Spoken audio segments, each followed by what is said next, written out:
Hello students, welcome to our YouTube channel study point RC. हम देख रहे थे GDS to MTS previous year question paper, जिसमें हमारी ये दूसरी क्लास है। यदि आपने पहली क्लास अब तक नहीं देखी है तो डिस्क्रिप्शन बॉक्स में उसका लिंक दिया गया है, वहाँ से आप पहली क्लास भी देख सकते हैं। तो आज का अपना रहेगा गुजरात सर्किल।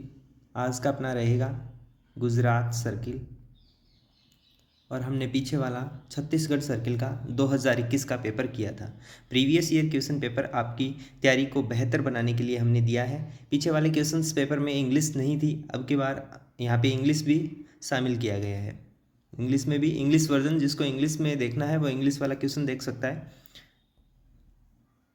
तो यहाँ मैं स्टार्ट करूँ उससे पहले एक बार आप लाइव जुड़ जाइए मेरे साथ में, और एक बार के लिए अपने ग्रुप में अपने व्हाट्सएप स्टेटस पे इस वीडियो का लिंक लगाइएगा, ताकि ज़्यादा से ज़्यादा दोस्तों को फ़ायदा हो सके। ठीक है दोस्तों, अपना देखते हैं पहला क्वेश्चन। आज का अपना पहला क्वेश्चन है, यदि कोई डाक वस्तु केवल ऐसे मोल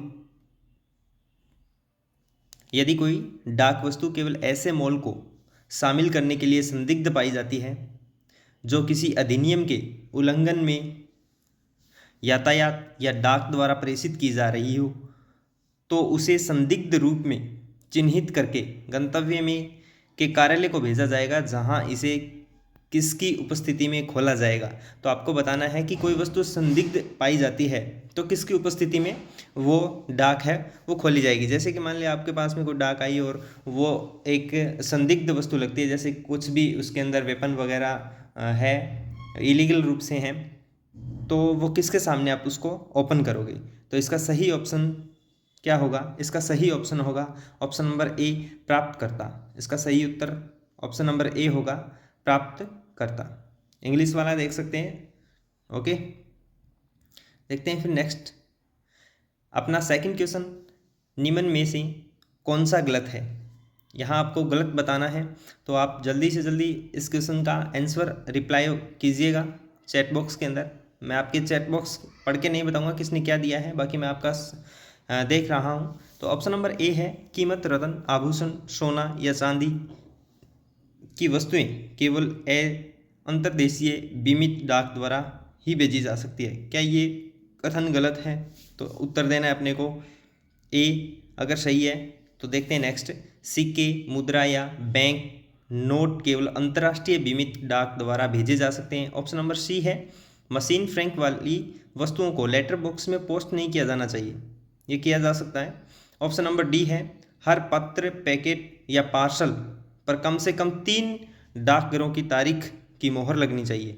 ये अपनी कोई ज़रूरी नहीं है कि 3 डाकघरों की उसके ऊपर मोहर लगे। तो इसका सही उत्तर क्या रहेगा? ऑप्शन नंबर डी जो पूछा है गलत क्या है, तो इसका सही आंसर रहेगा ऑप्शन नंबर डी। चलिए दोस्तों देखते हैं नेक्स्ट क्वेश्चन। से पहले मैं आपको बताना चाहता हूँ, एक बार वीडियो को आप अपने दोस्तों के साथ शेयर कीजिएगा, ताकि मेरा भी मोटिवेशन बने, हमारी टीम का मोटिवेशन बने, और हम आपको ज़्यादा से ज़्यादा अच्छा मैटर है वो प्रोवाइड करवाएं। नेक्स्ट क्वेश्चन देखते हैं। डाकघर जो किसी सीधे संचार लाइन पर स्थित हो और जो आगे के डाकघरों के लिए थैलों को प्राप्त करता है और बिना खोले उसकी छंटाई करता है, उसे क्या कहा जाता है? तो इसका सही आंसर क्या होगा?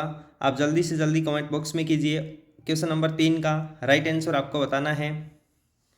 Transit office, sorting office, station office, सब ऑफिस। तो आपको बताना है इसका सही आंसर क्या होगा। इसका राइट आंसर रहेगा दोस्तों ऑप्शन नंबर ए। इसका राइट आंसर रहेगा ऑप्शन नंबर ए, ट्रांजिट ऑफिस। ओके, परिवहन या प्रवाहन कार्यालय। ओके, नेक्स्ट क्वेश्चन देखते हैं। क्वेश्चन नंबर अपना 4 है, कर्तव्य की निर्धारित अवधि को पूरा करने के लिए होने के बाद सक्षम अधिकारियों के आदेश के तहत कर्मचारियों द्वारा किए गए कर्तव्य को कहा जाता है। तो इसका आपका जो भी आंसर दिखता है कमेंट बॉक्स में कीजिए। The duty promoted by staff under the orders of competent office after the completion of. ठीक है कीजिए, आप कमेंट कीजिए जल्दी जल्दी। तो ऑप्शन नंबर क्या इसका सही रहेगा? क्वेश्चन नंबर 4 का सही आंसर रहेगा ऑप्शन नंबर बी, समयोपरि काम, आवर टाइम ड्यूटी। देखते हैं नेक्स्ट क्वेश्चन। क्वेश्चन नंबर 3 है, रेल, नदी और हवाई मार्ग से डाक के वहन के लिए और डाक कार्यालयों और अनुभाग द्वारा डाकघरों से प्राप्त डाक के संग्रहण और वितरण के लिए जिम्मेवार सेवा क्या कहलाती है? रेल, नदी और हवाई मार्ग से डाक के वहन के लिए और डाक कार्यालयों और अनुभाग द्वारा डाकघरों से प्राप्त डाक के संग्रह और वितरण के लिए जिम्मेदार है वो सेवा क्या कहलाती है? तो इसका सही आंसर क्या रहेगा? ऑप्शन नंबर 5 का सही ऑप्शन रहेगा मोबाइल डाकघर सेवा। यानी मोबाइल डाकघर सेवा जैसे मोबाइल सेवा होती है, मोबाइल सेवा उसी कहते हैं चलती फिरती रहती है। ठीक है, क्वेश्चन नंबर 6 अपने सामने है। गलत विकल्प को चिन्हित करना है। तो इसका पहला ऑप्शन है छंटाई कार्यालय उसके द्वारा प्राप्त छंटाई मेल बैगों को खोलने और उसकी सामग्री के निपटान का कर्तव्य सौंपा गया है। क्या ये सही है? सही है। तो नेक्स्ट पे चलते हैं। नेक्स्ट है AMPC का मतलब स्वचालित मेल प्रोसेसिंग सेंटर है जहां मशीन द्वारा छंटाई की जाती है। ये ऑप्शन भी अपना सही है। CRC का मतलब कंप्यूटरीकृत पंजीकृत केंद्र है जहां पंजीकरण कार्य की प्रोसेसिंग कंप्यूटर पर की जाती है। ये ऑप्शन भी अपना सही है। नेक्स्ट ऑप्शन अपना है central banking unit postal division कार्यालय की शाखा है।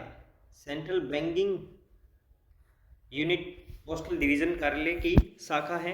तो आपको बताना है कि ये ऑप्शन सही है या नहीं। क्वेश्चन नंबर 6 का ऑप्शन नंबर डी है वो रॉन्ग है। तो इसका राइट आंसर हो जाएगा अपना डी। चलते हैं नेक्स्ट क्वेश्चन पे। नेक्स्ट क्वेश्चन अपना है 7 नंबर। एक कार्यालय जो एक पोस्टल सर्कल के मुख्यालय में स्थापित है और बिना पते या अधूरे पते और दावा न किए गए और अस्वीकार किए गए लेखों से संबंधित है उसे क्या कहा जाएगा? एक कार्यालय जो एक पोस्टल सर्कल के मुख्यालय में स्थापित है और बिना पते या अधूरे पते या दावा न किए गए और अस्वीकार किए गए लेखों से संबंधित होता है उसे क्या कहते हैं? तो क्वेश्चन नंबर 7 का सही आंसर रहेगा सी पुनर्प्रेषण केंद्र। पुनः प्रेषण केंद्र। नेक्स्ट क्वेश्चन देखते हैं। क्वेश्चन नंबर 8 है एक बैग जो सरकार के उच्च अधिकारियों के पत्र व्यवहार को संलग्न करने के लिए प्रयोग किया जाता है क्या कहलाता है? तो ऑप्शन नंबर क्या सही है? पहला है विशेष bag, transit bag, camp bag, packet bag. तो 8 नंबर का सही उत्तर रहेगा ऑप्शन नंबर ए विशेष बैग। नेक्स्ट क्वेश्चन है जिस तारीख से लेख भेजे जाने चाहिए उसे दर्शाने वाली सूची है।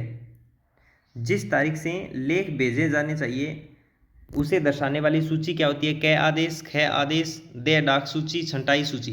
तो इसका सही उत्तर रहेगा ऑप्शन नंबर डी छंटाई सूची। नेक्स्ट क्वेश्चन, क्वेश्चन नंबर 10 देखते हैं। पते की विधि के बारे में कौन सा गलत है? तो आपको 4 ऑप्शन दिए गए हैं, इनमें से बताना कि कौन सा इसमें से गलत है। तो पहला ऑप्शन अपना है 10 नंबर क्वेश्चन का पहला ऑप्शन रहेगा पता कवर की लंबाई के समांतर लिखा जाना चाहिए। सही है, लंबाई के हिसाब से रख के उसके ऊपर पता लिखते हैं। फिर नंबर 2 है कि पोस्ट डाउन को ब्लॉक लेटर में नोट किया जाना चाहिए। तो जो पोस्ट डाउन होता है उसको ब्लॉक लेटर में लिखा जाता है। ऑप्शन नंबर सी है वो है विदेशों को संबोधित लेखों के मामलों में पता अंग्रेजी अक्षरों में और रोमन अंकों में लिखा जाना चाहिए।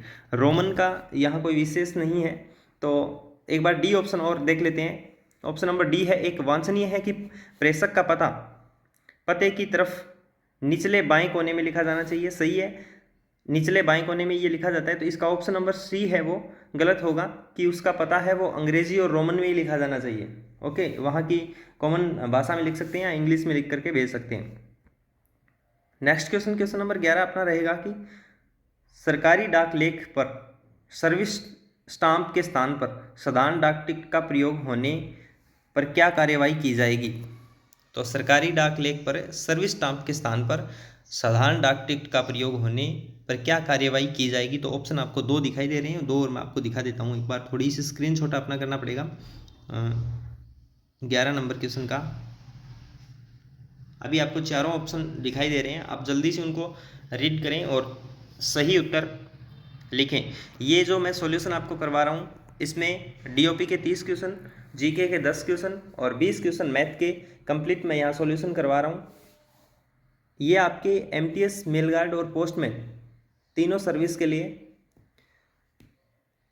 लाभदायक हैं और इसका सही उत्तर आप दे रहे हो। ऑप्शन नंबर 11 का सही उत्तर रहेगा ए। डाकघर द्वारा लेख को एक आधिकारिक डाक लेख के रूप में मान्यता दी जाएगी और डाकघर के प्रभारी अधिकारी द्वारा इस अनियमितता को पोस्टिंग कार्यालय के प्रभारी अधिकारी में ध्यान में लाया जाएगा। ठीक है, तो इसका सही उत्तर रहेगा option A.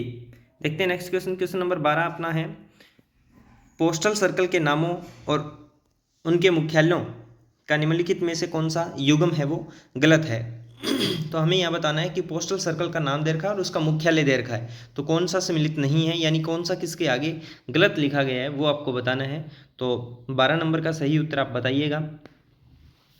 Gujarat Gandhinagar, Chhattisgarh Ranchi, Haryana Ambala cantt और कर्नाटक बेंगलुरु।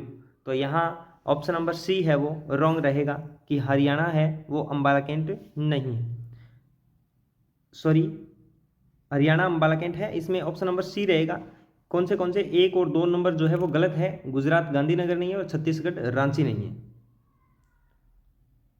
क्वेश्चन नंबर 13 देखते हैं,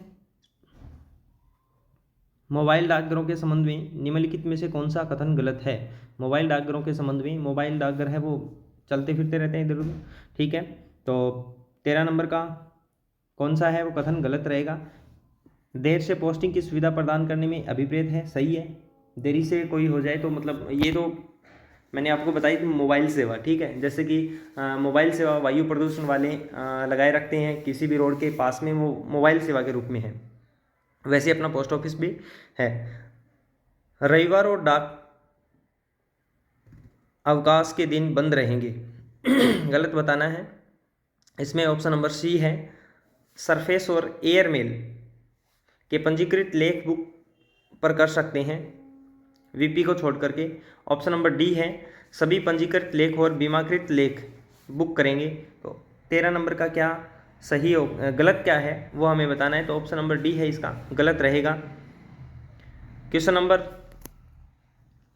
14 देखते हैं कि केंद्र सरकार को नुकसान पहुंचाने के इरादे से डाक या डाक भुगतान के शुल्क के भुगतान के लिए ऐसे डाक टिकट का प्रयोग करना जो पहले से ही उसी या किसी अन्य उद्देश्य के लिए उपयोग किया जा चुका है, किसके तहत अपराध क्या हो गया, यानी आप किसी ने कोई डाक है वो 2 बार यूज़ कर रहा है, तो इसका क्या अधिनियम होगा या किसके तहत उसे दंड दिया जाएगा। तो आपको 14 नंबर का आंसर लिखिए जल्दी से। तो इसका ऑप्शन सही रहेगा, ऑप्शन नंबर सी, भारतीय दंड संहिता के आधार पर उसे अपराधी घोषित किया जाएगा। देखते हैं नेक्स्ट क्वेश्चन। क्वेश्चन नंबर 15 है, भारतीय डाक कितने वजन तक नेत्रहीन साहित्य पैकेटों के मुफ्त प्रसारण की अनुमति देता है। तो नेत्रहीन साहित्य पैकेटों की मुफ्त प्रसारण की अनुमति देता है, तो उसका वजन हमें बताना है। तो ऑप्शन क्या सही रहेगा, 15 नंबर का ऑप्शन नंबर सी 7 किलो तक छूट देता है। 16 नंबर क्वेश्चन अपने पास में है। 16 नंबर क्वेश्चन, निम्नलिखित में के लिए पंजीकृत अनिवार्य नहीं है। ऑप्शन नंबर ए है कोई भी बीमित वस्तु, ऑप्शन बी है बुक और pattern packet, option number C है किसी ऐसे स्थान को संबोधित कोई भी पार्सल जिसके लिए सीमा शुल्क घोषणा की आवश्यकता होती है, ऑप्शन नंबर डी है कोई भी पंजीकृत वस्तु जो डिलीवर होने के बाद दोबारा पोस्ट की जाती है। तो इसमें बताना है कि कौन सा पंजीकरण अनिवार्य नहीं है, पंजीकरण के लिए अनिवार्य नहीं है। तो ऑप्शन नंबर 16 का बी गलत रहेगा, बुक और पैटर्न पैकेट। क्वेश्चन नंबर 17 अपने पास में है, पोस्ट कार्ड निर्धारित आकार के कार्ड पर एक खुला संचार है, पोस्ट कार्ड के लिए निर्धारित आयाम क्या है, यानी उसका माप क्या होता है पोस्ट कार्ड का। तो आपका ऑप्शन ए है 14x9, बी है 24x9, 14x19, 14x29। तो आपको बताना है इसमें से कौन सा सही है। तो 17 नंबर क्वेश्चन का ऑप्शन सही आप दोस्त जवाब दे रहे हैं 14x9, option number A is right, 14x9। देखते हैं नेक्स्ट क्वेश्चन। क्वेश्चन नंबर 18 अपने पास में है। पार्सल पत्र और पैकेट अंतर्देशीय डाक द्वारा मूल्य दे डाक लेखों के रूप में प्रेषित किए जा सकते हैं, बशर्ते कि उसमें क्या नहीं होनी चाहिए। तो ऑप्शन ए है कूपन, बी टिकट, सी है बीमा की नीतियां और डी है ए और बी केवल। ठीक है, तो 18 का सही उत्तर रहेगा ऑप्शन डी, ए और बी, यानी कूपन और टिकट। नेक्स्ट क्वेश्चन है, पीएलआई के परिवर्तनीय संपूर्ण जीवन बीमा योजना को इस रूप में भी जाना जाता है। ऑप्शन ए है स्मुग्ल, बी सुविधा, सी संतोष, डी सुरक्षा। तो पीएलआई को किसके रूप में जाना जाता है आपको बताना है। 19 नंबर का आप जवाब दे रहे हो बी सुविधा के रूप में। क्वेश्चन नंबर 20 अपने को है कि 3 वर्ष से अधिक अवधि की पीएलआई या आरपीएलआई पॉलिसियों के मामले में यदि खालिस्तान से अधिक प्रीमियम का भुगतान नहीं किया जाता है तो पॉलिसी समाप्त हो जाएगी। उसका समय सीमा बतानी है कि पॉलिसी कितने में समाप्त हो जाएगी, 12, 6, 18, 3। तो बताइए आप इसका क्या उत्तर होगा। क्वेश्चन नंबर 20 का ऑप्शन ए 12 में ये है खत्म हो जाएगा। ठीक है, समाप्त, पॉलिसी अब समाप्त हो जाएगी। क्वेश्चन नंबर 21 है, एक पार्सल की अधिकतम वजन सीमा क्या है यदि इसे किसी शाखा डाकघर से पोस्ट या शाखा डाकघर को संबंधित किया जाता है। मतलब शाखा डाकघर से पोस्ट या शाखा डाकघर को संबोधित किया जाता है। तो 21 नंबर का ऑप्शन नंबर बी है वो राइट रहेगा। ये क्वेश्चन हमने कल भी किया था, तो इसलिए मैं करवा रहा हूँ कि प्रीवियस ईयर क्वेश्चन पेपर जो है वो आपको हूबहू किसी दूसरे सर्कल में देखने को मिल सकता है। जैसे मान लो ये गुजरात सर्कल का है, इसका मतलब ये नहीं है कि ये क्वेश्चन पेपर है जो इसमें जो क्वेश्चंस आए हैं वो किसी अन्य में नहीं आ सकते, वो रिपीट हो सकते हैं, हमें देखने चाहिए। क्वेश्चन नंबर 22 है, अंतर्राष्ट्रीय वित्तीय प्रणाली IFS के तहत प्रति व्यक्ति प्रति वर्ष कितने अधिकतम लेन देन की अनुमति है। तो IFS के तहत प्रति व्यक्ति प्रति वर्ष कितना लेन देन कर सकता है। 22 नंबर क्वेश्चन का बताना है 10 लेन देन, 24 लेन देन, 30 लेन देन और 12 लेन देन। तो बताइए आप जल्दी से इस क्वेश्चन का सही उत्तर क्या रहेगा। तो इसका सही उत्तर रहेगा 30 लेन देन। Option C is right. देखते हैं नेक्स्ट क्वेश्चन। 23 नंबर क्वेश्चन अपने पास में है कि यदि डाकघर मासिक आय योजना खाता IMS खाता खोलने की तारीख से 1 वर्ष के बाद या 3 वर्ष से पहले बंद कर दिया जाता है तो मूलधन से कितनी कटौती की जाएगी और शेष राशि का भुगतान किया जाएगा। तो हमें यहाँ पे जो है उसकी दर बतानी है कि क्या दर होगी। तो 23 नंबर का सही आंसर रहेगा ऑप्शन ए 2%। देखते हैं नेक्स्ट क्वेश्चन। नेक्स्ट क्वेश्चन है 24 नंबर, डायरेक्ट पोस्ट के तहत न्यूनतम मात्रा में खालिस्तान लेख स्वीकार किए जा सकते हैं। तो डायरेक्ट पोस्ट के तहत न्यूनतम मात्रा बतानी है, लेख कितने लेख स्वीकार किए जाते हैं। तो 24 नंबर का सही उत्तर क्या रहेगा, 10,000, 500, 5,000, 1,000। तो इसका सही उत्तर रहेगा ऑप्शन डी 1,000। देखते हैं next question.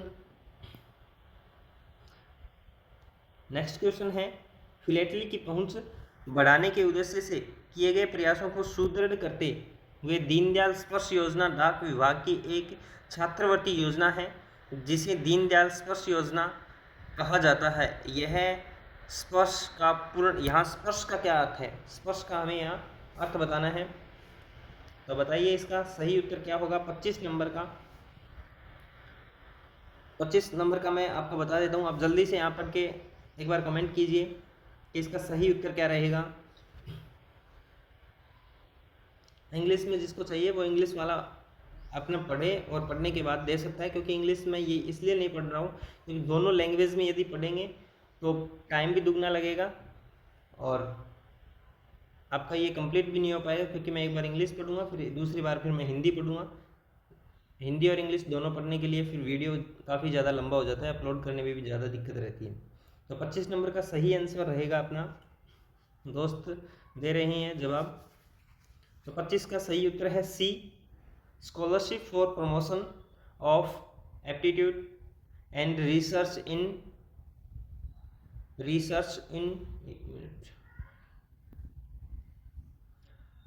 In stamps as a hobby. तो इसका सही क्या रहेगा, ऑप्शन नंबर सी राइट रहेगा। देखते हैं नेक्स्ट क्वेश्चन। 26 नंबर क्वेश्चन है कि भारतीय डाक के डाक टिकटों को की व्यक्तिगत सीट का ब्रांड नाम क्या है। तो भारतीय डाक के डाक टिकटों की व्यक्तिगत सीट का ब्रांड नाम क्या है, इसके ब्रांड नेम का अपने को बताना है। तो ऑप्शन ए है फ्लेटली, बी है माई स्टैम्प, सी है मुद्रा, डी है इंद्रधनुष। तो 26 नंबर का सही उत्तर रहेगा my stamp. Option number B is right, my stamp. Next question, Sukanya Samriddhi खाता खालिस्तान रुपए की न्यूनतम प्रारंभिक जमा राशि के साथ खोला जा सकता है। तो सुकन्या समृद्धि खाता है वो न्यूनतम कितनी राशि, प्रारंभिक राशि जमा करके है वो खुलवा सकते हैं। तो इसका सही उत्तर क्या रहेगा, 250 रुपये, 250 प्रारंभिक रुपए जमा करवा करके सुकन्या समृद्धि खाता है वो खोला जा सकता है। 28 नंबर क्वेश्चन, किसान विकास पत्र केवीपी का स्थानांतरण या गिरवी निम्नलिखित प्राधिकरणों को नहीं किया जा सकता। तो इसका क्या सही उत्तर रहेगा, ऑप्शन ए है भारत के राष्ट्रपति या राज्यपाल, राज्य के राज्यपाल, बी आरबीआई या अनुसूचित बैंक या सोसाइटी या कोऑपरेटिव बैंक कोऑपरेटिव, और सी है डाकपाल, डी है हाउसिंग फाइनेंस कंपनी। तो इसका सही उत्तर क्या रहेगा, 28 नंबर का आप जल्दी से कमेंट कीजिए। तो इसका सही उत्तर रहेगा ऑप्शन सी डाकपाल। 29 नंबर क्वेश्चन है, एक मनी ऑर्डर जिसका भुगतान नहीं किया गया हो, प्रेषक उसका भुगतान रोक सकता है और उसकी राशि प्राप्त कर सकता है, यह किया जाएगा। तो यह किस में किया जाएगा, ऑप्शन ए है केवल आगंतुकों के लिए, बी है मनी ऑर्डर कमीशन के बराबर शुल्क के भुगतान पर, सी है डबल मनी ऑर्डर कमीशन के भुगतान पर, डी है प्रेषक पर अतिरिक्त शुल्क के बिना। तो इसका सही उत्तर क्या रहेगा, आप जल्दी से कमेंट बॉक्स में कीजिए। सही उत्तर इसका मैं बता देता हूं आपको, ऑप्शन डी रहेगा प्रेषक पर अतिरिक्त शुल्क के बिना। तो आज अपना डीओपी का अंतिम क्वेश्चन है, उसके बाद में हम जीके और मैथ के क्वेश्चन करेंगे। उसका सॉल्यूशन देखने के लिए आपको अवश्य देखना चाहिए, क्योंकि मैथ और जीके जो है वो इधर उधर होता रहता है, किसी पीछे हुए आए हुए में फिर से रिपीट हो जाता है। तो 30 नंबर क्वेश्चन है कि पोस्ट बॉक्स के संबंध में निम्नलिखित में से कौन सा गलत है। ऑप्शन ए है किराएदार को पोस्ट बॉक्स नंबर के बिना उससे संबंधित किसी भी लेख के पोस्ट बॉक्स के माध्यम से डिलीवरी प्राप्त करने का कोई अधिकार नहीं। ऑप्शन बी है किराएदार या उसके दूत द्वारा स्पुर्दगी टिकट के साथ सूचना पर्ची प्रस्तुत करने पर वस्तु उसे सौंपी जा सकती है। ऑप्शन नंबर सी इसमें है, ऑप्शन नंबर डी को अब दिखाई दे देगा। ऑप्शन नंबर सी है यदि किन्हीं कारणों के सामान डाकिया के माध्यम से सामान्य तरीके से नहीं पहुंचाया जा सकता तो इसे अवितरण योग्य माना जाएगा और इस तरह के लेख के लिए निर्धारित तरीके से निपटारा किया जाएगा। ऑप्शन नंबर डी है यदि किसी पोस्ट बॉक्स का किराएदार 1 महीने के लिए इसे साफ नहीं करता तो उसे पोस्ट मास्टर द्वारा पंजीकृत डाक द्वारा एक नोटिस भेजा जाएगा जिसमें उसे इसी खाली करने की आवश्यकता होगी। तो इसका सही उत्तर क्या रहेगा 30 नंबर क्वेश्चन का, आप जल्दी से कमेंट कीजिए, थोड़े से ऑप्शन बड़े हैं। इसका सही उत्तर रहेगा option number D, option number D is right. चलिए देखते हैं नेक्स्ट क्वेश्चन। नेक्स्ट क्वेश्चन अपने पास में आया है मैथ का। तो मैथ का क्वेश्चन देखते हैं। पहला क्वेश्चन है कि अमन ने वसु को 6,000 रुपये 2 साल के लिए और 24,000 रुपये चेतन को 4 साल के लिए उधार दिया और ब्याज के रूप में दोनों ने कुल मिलाकर 9,720 रुपये प्राप्त किए। ब्याज की दर ज्ञात करनी है कि क्या दर रहेगी। तो 31 नंबर क्वेश्चन मैं आपको करवाता हूँ।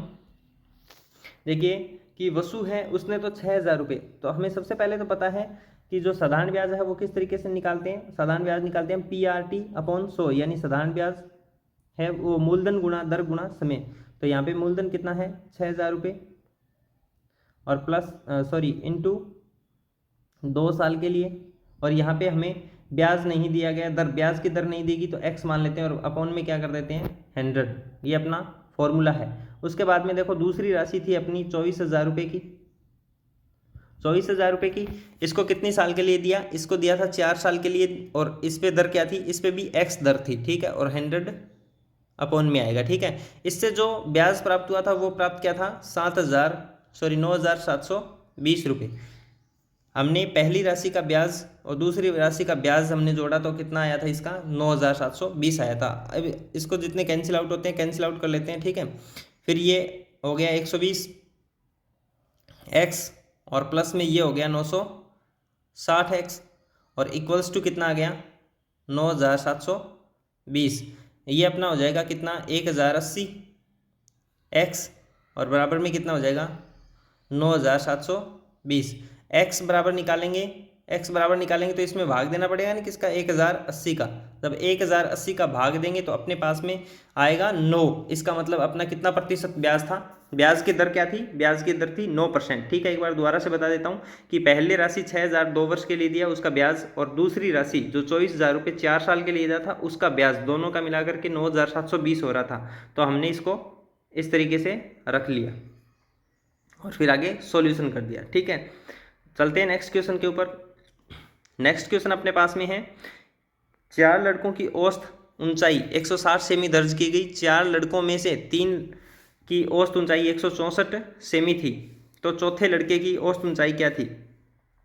तो इसका सही उत्तर आपको देखना है, मैं करवा देता हूँ। यदि आपको औसत दे रखी है, एवरेज दे रखा है, एवरेज दे रखा है, तो अपने को एवरेज इंटू टोटल कितने लड़के हैं अगर उसका मल्टीप्लाई कर देते हैं तो वो जो आंकड़े हैं उनका क्या आ जाता है, योग आ जाता है, यानी सम आ जाता है, ठीक है। जैसे कि मान लो यहाँ पे एवरेज दे रखा है कितना 160, कितने लोगों का है 4 का, तो इनकी टोटल जो ऊंचाई है वो क्या आ जाएगी 160 को यदि मैं 4 से गुणा करूँगा तो कितना आ जाएगा मेरा 640 सेमी, यानी वो पहले 4 लोग थे उनकी कुल जो लंबाई है वो कितनी हो जाएगी, चारों की जोड़ेंगे तो 640 हो जाएगी। फिर उसके बाद में ये बोल रहा है 3 की कितनी है 164, तो औसत कितना है 164, कुल लड़कों की संख्या कितनी है 3 है, इनसे जो अपने को ऊंचाई प्राप्त होगी वो कितनी होगी टोटल, यानी टोटल लेंथ कितनी प्राप्त हो जाएगी 4 × 12, 6 × 18 और 1 19 और 3 और 1 4, 492 सेमी। ये तो है चारों की, ये है 3 की। अगर 4 वाले में से यदि 4 जो लड़के हैं उन चारों की कुल लंबाई में से 3 की लंबाई को घटा देते हैं तो किसकी आ जाएगी, एक जो शेष बच गया उसकी आ जाएगी ना। तो माइनस करते हैं, देखो माइनस किया तो इधर लिया कितना आ गया 8 और यहाँ बच गया 3, और 3 में से इधर हासिल लेंगे तो 13 हो जाएगा, 13 में से 9 गया कितना 4, और यहाँ 5 बच गया, 5 में से 4 गया 1, यानी 148 सेमी। तो इसका राइट आंसर क्या रहेगा, राइट आंसर रहेगा इसका बी, 32 का राइट आंसर रहेगा बी। चलते हैं नेक्स्ट क्वेश्चन के ऊपर। नेक्स्ट क्वेश्चन है अंश अकेला एक कार्य को 12 दिन में पूरा कर सकता है। अंश को मैं ए से लिखता हूँ, ए कितने दिन में करता है 12 दिन में। उसके बाद में अंश और राशि, यानी अंश और प्लस इसके साथ में कौन है राशि, ये दोनों कितने में करते हैं, ये दोनों 8 दिन में कंप्लीट कार्य कर लेते हैं, ठीक है। तो फिर इसको हल करने के लिए हम क्या करेंगे, इनका एलसीएम ले लेते हैं। 12 और 8 का एलसीएम कितना आ जाएगा 24। जब 12 का भाग 24 में दिया कितना आएगा 2, 8 का देंगे तो कितना आएगा 3। इसका मतलब ये इनकी क्या है एफिशिएंसी, यानी क्षमता है।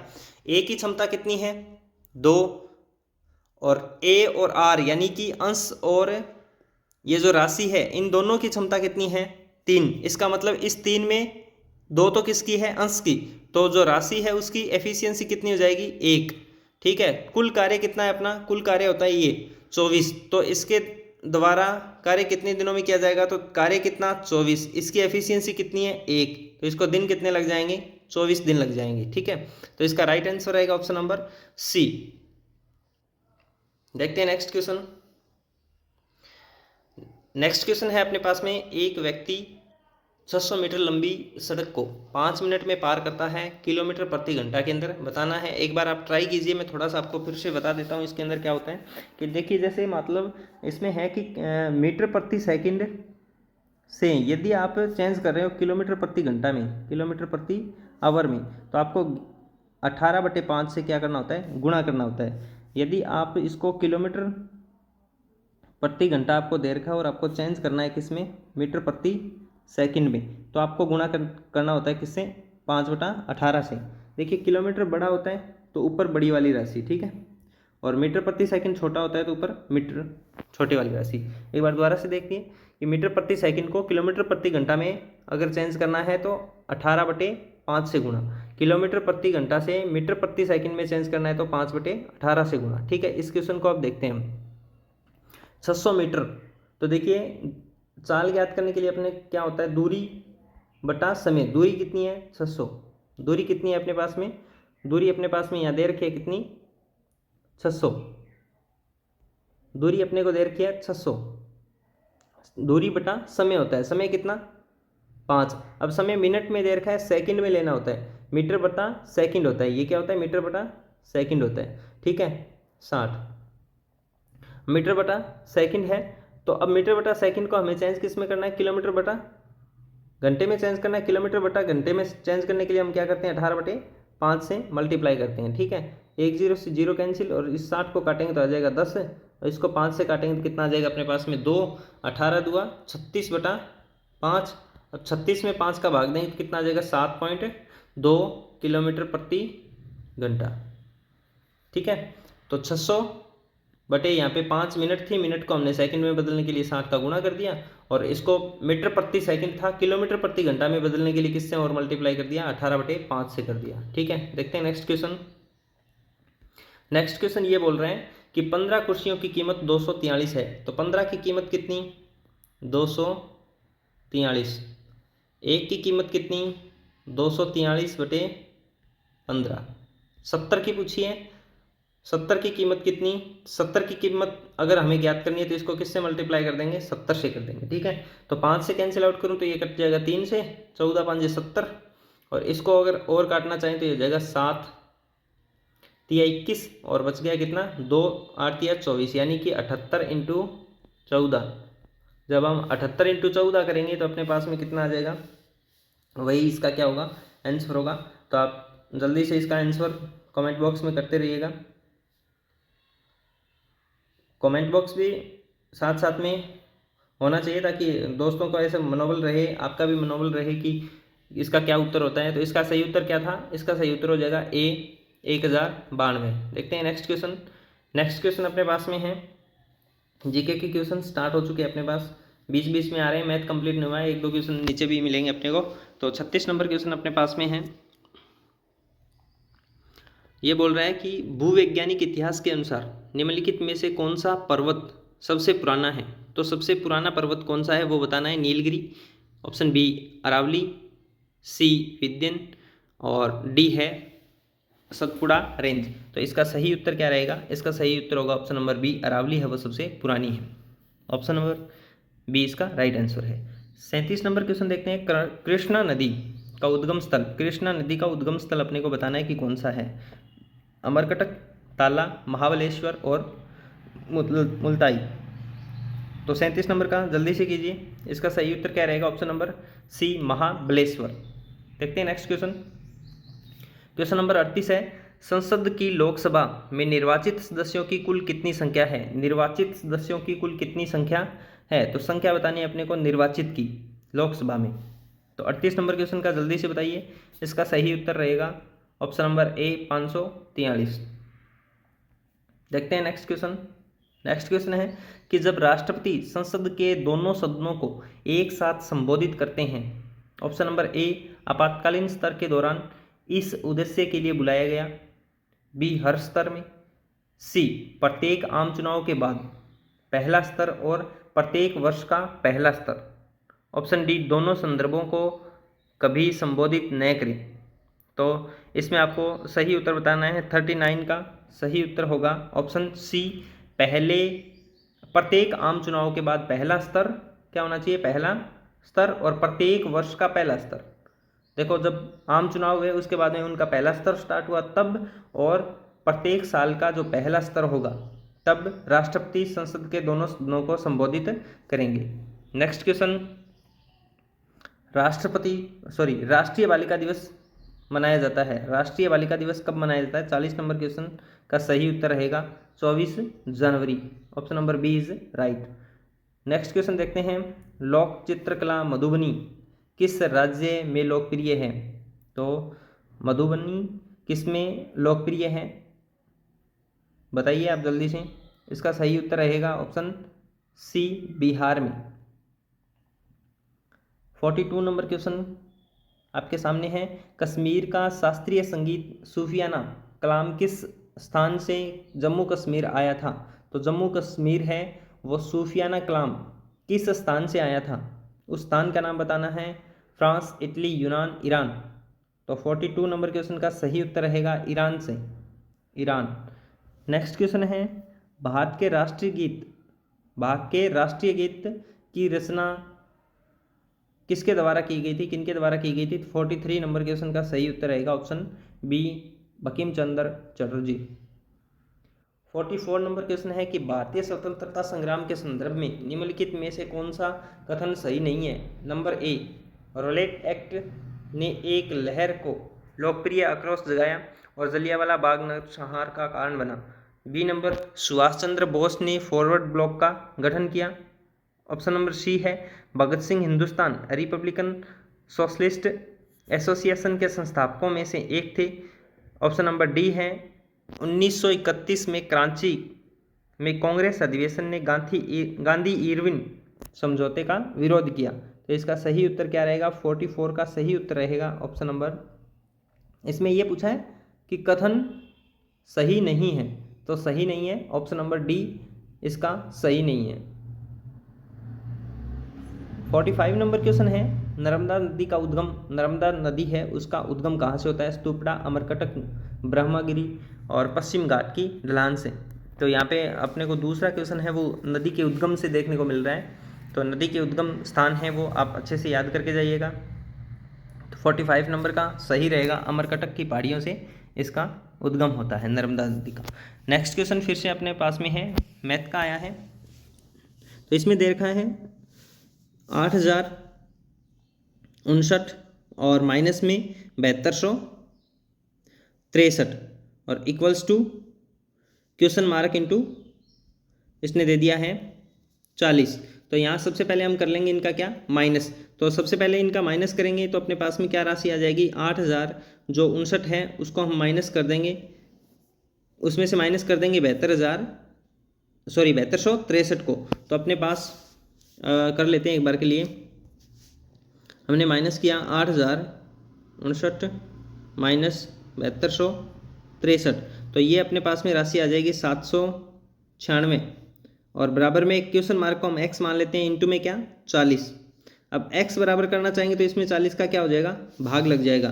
ठीक है, तो इसमें हम 40 का भाग देते हैं, तो 40 का भाग देंगे, 4 का भाग दे देते हैं, फिर एक पॉइंट लगा देंगे। ठीक है, तो 4 का भाग दिया तो अपने आ जाएगा ये 4 एका 4 और 9 चौके 36, 9 चौके 36 और 9 और नीचे एक 10 था तो इसका मतलब 19.9। इसका सही उत्तर क्या हो जाएगा? 40 का भाग देना है 796 में। ठीक है, तो इसका सही उत्तर हो जाएगा ऑप्शन सी। नेक्स्ट क्वेश्चन देखते हैं। नेक्स्ट क्वेश्चन अपने को दे रखा है 369 का 13%, 369 का 13% माइनस क्वेश्चन मार्क बराबर 14। वैसा ही क्वेश्चन है, बिल्कुल सिंपल सा क्वेश्चन है। सबसे पहले हम क्या करेंगे कि 369 इंटू में 13/100% को हटाने के लिए, ठीक है, माइनस में क्वेश्चन मार्क बराबर में दे रखा है इसने 14। ठीक है, तो सबसे पहले हम इनको क्या कर लेते हैं, मल्टीप्लाई करने के बाद नीचे 100 है तो 2 अक्षर छोड़ के पॉइंट लगा देंगे। ठीक है, तो इनको यदि हम मल्टीप्लाई करते हैं 13 से, यदि मल्टीप्लाई किया इसका तो ये आ जाएगा अपने पास में 13, ये हो जाएगा 4766। 97 और भाग में है 100। ठीक है, अब नीचे से 100 यदि मैं हटाना चाहूँ तो क्या मेरा 2 अक्षर छोड़ के मैं क्या लगा दूंगा, पॉइंट लगा दूंगा, यहाँ मेरा पॉइंट लग जाएगा। ठीक है, माइनस क्वेश्चन मार्क और बराबर में क्या 14। अब क्वेश्चन मार्क को इस साइड में ले जाता हूँ और 14 को इसमें से माइनस कर दूंगा। ठीक है, तो चलो नेक्स्ट स्टेप पे कर लेते हैं कि क्वेश्चन मार्क इक्वल्स टू आ जाएगा मेरे पास में 47.97 माइनस 14। जब 47.97 से 14 माइनस करते हैं तो अपने पास में जो आंसर होगा वो अपना यहाँ रहेगा। तो ये है 47.97 से माइनस कर दिया हमने 14, तो ये तो 97 तो आ ही जाएगा क्योंकि 2 ऑप्शन में दिखाई दे रहा है 97 पॉइंट। अब 4 गया, 7 में से तो 3 आ गया, तो ऑप्शन नंबर ए इसका राइट रहेगा 33.97। देखते हैं नेक्स्ट क्वेश्चन। यदि सोने की कीमत में वार्षिक वृद्धि 4% है और सोने की वर्तमान कीमत ये है, ठीक है, तो 3 साल बाद कीमत अपने को बतानी है। ऐसा जनसंख्या में भी क्वेश्चन इसी तरह से होगा। जैसे मान लो कि ऐसे बोल दे कि आपको 4% की दर से जनसंख्या बढ़ रही है और वर्तमान में ये 15,625 है, तो 3 साल बाद कितनी हो जाएगी। ठीक है, तो ये भी सेम ही क्वेश्चन अपने का यहाँ रहता है। इसी टाइप से, जिस टाइप से मैं कर रहा हूँ इसी टाइप से अपना जनसंख्या का भी क्वेश्चन होता है। तो देखिए जैसे मतलब वर्तमान में कितना है 625, देखो 4% बढ़ रहा है तो पहली साल बढ़ेगा तो 104/100, दूसरी साल बढ़ेगा तो 104/100, जितनी भी साल का दिया है उतनी बार हम इसको इस स्टेप को दोहराएंगे। ठीक है, क्वेश्चन नीचे हो गया, एक बार वेट कीजिए। ठीक है, एक बार दोबारा से लिख लेता हूँ मैं। 15,000, ये नीचे लिखना पड़ेगा, 15,625 इंटू में 104 पहली साल, दूसरी साल फिर 104/100 और फिर तीसरी साल 104/100। ठीक है, तो हम इसको अगर काटना चाहें तो काट सकते हैं। 25 चौका 100, इसको 25 से काटेंगे तो आ जाएगा 625, फिर इसको 25 से काटेंगे तो यहाँ आ जाएगा 25 और ये 25 से फिर कट गया तो 4। ठीक है, इसको 25 से काटेंगे 4 और ये 25 कैंसिल आउट हो जाएगा। ठीक है, तो अगर इसको 4 से काटे तो 4 दूआ 8 और बच गया 2, 24, 6 चौका 24, ये 26, फिर यहाँ भी 26 और ये भी किससे कट जाएगा 26 से। तो अपने पास में आ गया 26 इंटू 26 यानी 26 का क्यूब। 26 इंटू 26 होता है कितना 576 और इंटू में 26, ये अपने पास में हो जाएगा कितना 17,576। तो इसका सही यानी 26 का क्यूब होता है 17,576, तो इसका सही उत्तर रह जाएगा option number C, option number C. देखते हैं नेक्स्ट क्वेश्चन। नेक्स्ट क्वेश्चन अपने को दिखाई दे रहा है कि एक आदमी ने 560 रुपये में एक कंबल खरीदा। कितने में खरीदा था 560 रुपये में खरीदा था, 560 रुपये में खरीदा था। वह इसे कितने में बेचे कि 10% हानि हो जाए। देखो 10% हानि हो जाए इसका मतलब उसने कितने परसेंट में बेच दिया होगा, 90% में। जैसे मान लो मैं आपको कह दूं कि आपके पास 100 रुपये की कोई वस्तु है और इसको आप है ना 10 रुपये कम में बेच दो, तो आप कितने में बेचोगे 90 रुपये में। इसका मतलब आपको कितने परसेंट की हानि होगी थी, 10% की हानि। यानी जितनी हानि होती है उसके अलावा 100 में से जितना बच गया ना वो उसका क्या होता है, बेचा हुआ माल होता है। जैसे उसको 10% की हानि हुई थी तो बिक कितने में गई, 90% उसका रेट हमें मिला था। कितना मिला था, 90% उसका रेट हमें मिला था। 2 शून्य से 2 शून्य कैंसिल हो जाएगी, 56 इंटू 9 कितना हो जाएगा, 56 इंटू 9 हो जाएगा 504। इसका सही आंसर रहेगा ऑप्शन नंबर 4। नेक्स्ट क्वेश्चन अपने को दिखाई दे रहा है, विश्वास ने एक घड़ी 7200 रुपये में बेची और 20% की हानि हुई, 20% लाभ प्राप्त करने के लिए क्या करेगा। तो देखिए इस टाइप के क्वेश्चन यदि आपको आते हैं तो उसने बेची कितने में थी, 7200 में। ठीक है, 7200 में बेची और कितनी हानि कितनी हुई नीचे लिखेंगे 100 में से माइनस करके, तो हो जाएगा 80 और लाभ कितना चाहिए 20 का, तो 120, 100 में से प्लस करके। ठीक है, इसको काट लेते हैं तो ये हो जाएगा 8 निम 72, 2 0 हो गई, 12 निमा 108 और 2 शून्य इसके आगे है। ठीक है, तो ऑप्शन नंबर ए इसका राइट रहेगा। तो आज का अपना जो है पेपर सॉल्यूशन हो चुका है। अगर आपने पहली वीडियो नहीं देखी है तो पहली वीडियो आप देख सकते हैं। और आपको GDS to MTS जिसमें GK, मैथ, इंग्लिश और हिंदी के ई बुक के रूप में नोट्स आपको मिल रहे हैं। जो मात्र 55 रुपये में है, जिसका ऑफ़र जल्द ही समाप्त हो जाएगा। आप जल्दी से जल्दी इस ऑफ़र को ले सकते हैं, अन्यथा ये जो है वो 100 रुपये से ज़्यादा ऊपर हो जाएगी। और हमारी कोई भी वस्तु खरीदने से पहले आप इस लोगों के साथ में ही खरीदें। सबसे पहले आप देखें कि वो स्टडी पॉइंट आरसी का क्या है या नहीं, ये देख के ही खरीदें। Thank you.